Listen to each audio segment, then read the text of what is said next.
Oh, that's so refreshing. Hi, everybody. Welcome to a Monday morning show. I'm Ken Napzok. Recording this on a 98-degree Sunday. You always hear me complain about the studio getting hot. It's a little better. Probably because I have my handheld fan squirter here. That sounds dirty. And I have a fan blowing on my crotch. That sounds dirtier. That's what we got to do around these parts. Monday morning show is a show where I sit down and look ahead to my week, talk about maybe what's going on with me, and share it with you. And hopefully it's a shared experience, and that's what we do this. I'm not an expert. I'm not anyone saying I know exactly how to do this. Just the dumb guy at the end of the bar trying to live through this. I actually had some stuff I didn't record last week. I was still traveling, coming back from Comic-Con. I had thoughts. I was like, I'm going to get back in time to do one. Then that just didn't happen. And I let myself off the hook. It's okay some days to let yourself off the hook. In fact, yesterday I took a day off. I took a day off on Saturday, I should say. Moved all the work around. Grabbed, some sunscreen.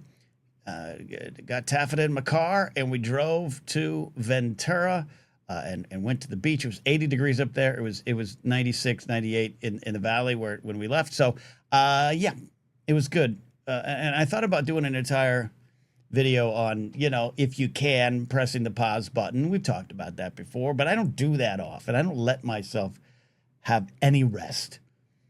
Even when I'm on rest, I'm like, I am failing and I'm not working hard enough and I don't have enough money and I've got too many things going on and I'm letting people down. So therefore we can't rest. But when you don't, at least find one day out of the month, give yourself one day. I gave myself one day out of the month of July, and it was August 1st, but it felt like July. I gave myself one day to fully rest, not counting Comic-Con. All right, so I lied. 5 days to rest. It was good times. Anyways, I decided I'm not going to do that. I just want to mention it. Hopefully you all get a chance to do that in your own life. Take a full day to rest if you can. This show, this particular podcast is always a chance for me to slow down. We do a lot of yelling and screaming and have fun when we can over on the Blathering. I love talking politics, culture, faith, and politics, Star Wars and Force Center, Game of Thrones, I casually talk, ASMR, pop rocket radio, all those things I do. But this is the most old school broadcast that I do. This is the fact that there's a camera here almost pisses me off because this used to be just a podcast, and I'm not starting a conversation about podcasts and video and what's different and what's the same. It's beyond my beyond my ability to explain right now. But what I mean is this is just me staring at a wall, just kind of working through things and sharing my life, like I said up top, and hoping it connects with you. So I'm not centering myself. It's my name on the billboard, and I hope that works. I bring that up because every once in a while, some people are like, why is this show just about you? Well, because, first of all, I guess I'm egocentric. I'm a stand-up comic. 2, that's the experiences I have to mind. Trials and tribulations keep going. And when you think you got 2 steps forward and 1 step back comes at you, sometimes it's 3 steps back. And that's kind of some stuff that's going on in my life. Very happy. For the first time in my professional career, I look around at all the things I'm doing. Some for money, some for less money, some for even less money than that, and some for hobby, passion, but all in the same bucket. I look around, I'm like, I'm happy with everything I'm doing. This is what I kind of wanted to build. Everything is always needs to get better. I need to put more time and attention to everything. But from the shows I do to the shows I work for and work on, I have absolutely just the list of things that I love. But that doesn't necessarily mean that's how you're going to survive. And that's been an up and down thing for me, and it's down, and it's going to be down right now, and I'm looking to get even lower. And so that put me in a little bit of a funk. And because I've taken steps to help myself stay out of funks, it's hard to stay out of funk in 98 degrees heat, but because I've taken those steps, whether it be identifying that, yeah, I do have ADHD, dealing with that, getting on meds for that, getting on meds to also maybe stabilize moods, therapy, being more open and honest, communicating a little bit better in my life. I'm doing the things, right? And this podcast, I was talking about doing the things.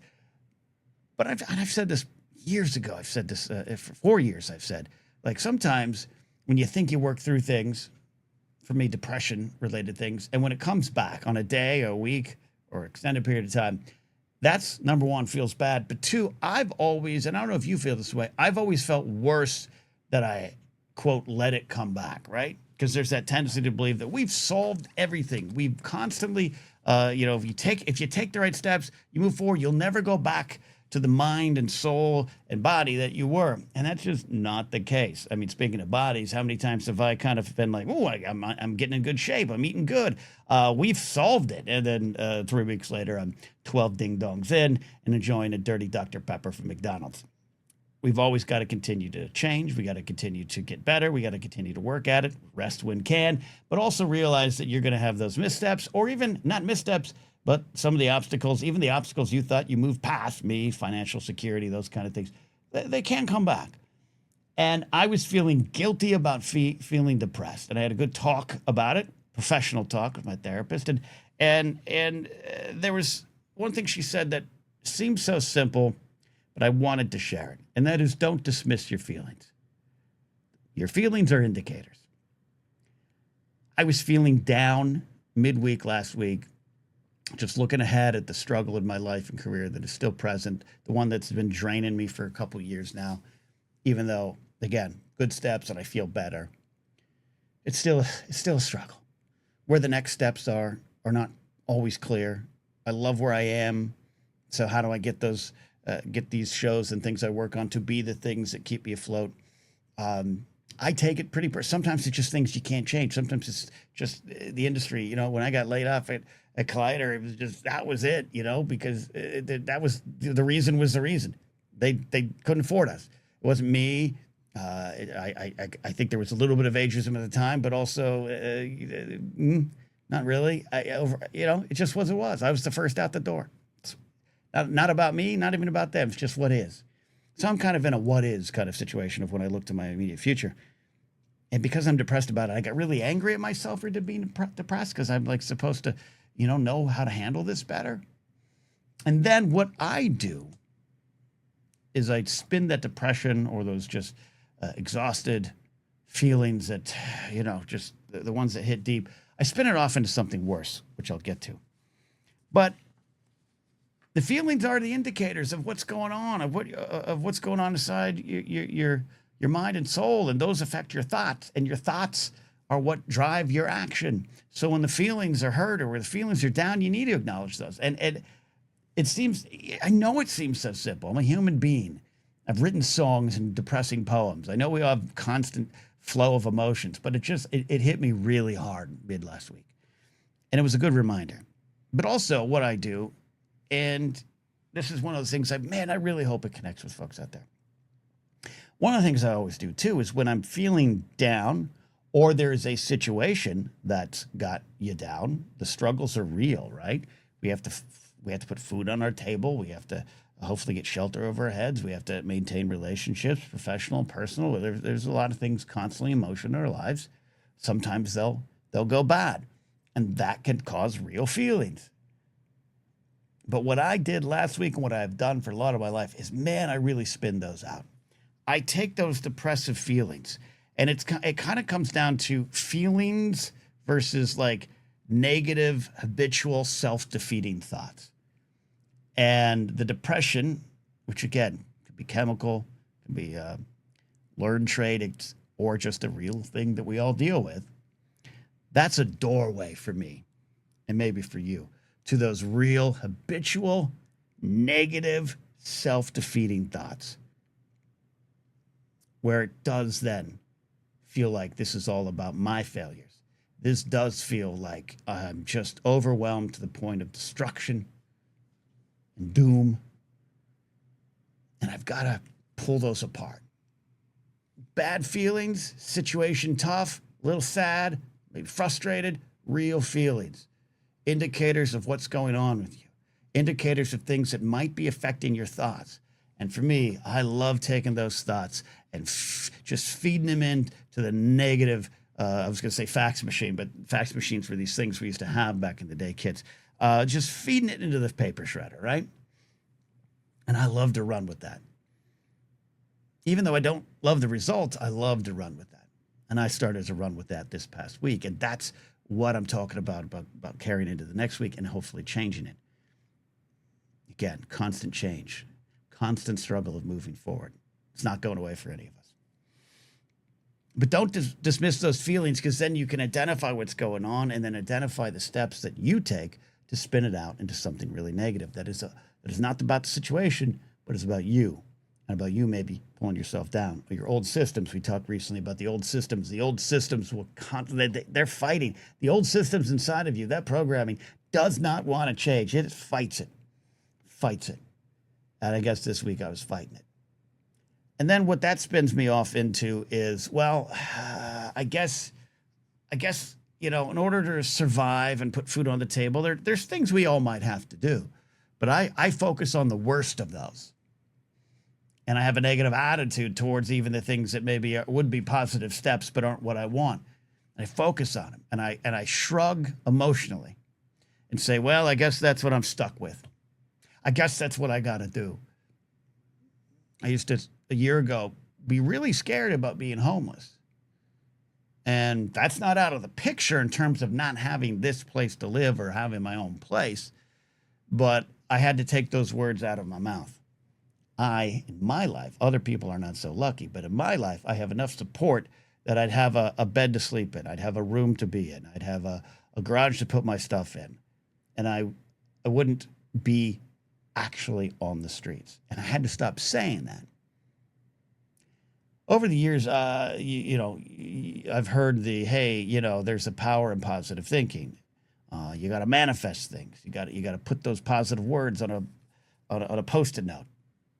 And I have been completely dubious of those. And the farther you take it out, I don't know, maybe there's some pseudoscience involved. Maybe there's some toxic hope. I don't know. I'm not here to comment on that. I, though, as someone who loves to spin my depression off into deeper destructive thoughts, have not liked or believed in anything related to powers of positive thinking or manifesting or dreaming big goals. It's just, I look at it cynically.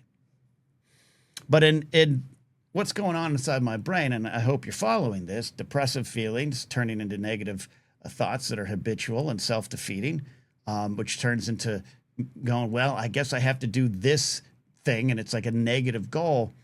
Because of that kind of sliding scale, what ends up happening is I get to this part, and no amount of positive thinking, no part of affirmations or words designed to encourage either from others or from me take root. And I have never known what to do with that. But this week I received a pretty simple and direct message about it, but just a way to look at it. A way to actually focus on maybe, I don't want to say the science behind positive thinking. That'd be a great headline. Here's the science behind positive thinking. It's just a way to look at it. Because our thoughts guide our actions. When someone like me focuses on the worst case scenario, and I'm not talking about anxiety about flying or anything out of your control, but when I focus on things that well, I guess because I'm struggling here, because I'm not making enough money here, all that adds up to me taking this really depressive, personality constraining, just destructive, self-destructive step. I guess with an emotional shrug, like I said, I guess that's what's happening. I guess that's what I got going on. And this is the part that has finally made me see a little bit more clear on what positive thinking and nice words and affirming words and thoughts can be.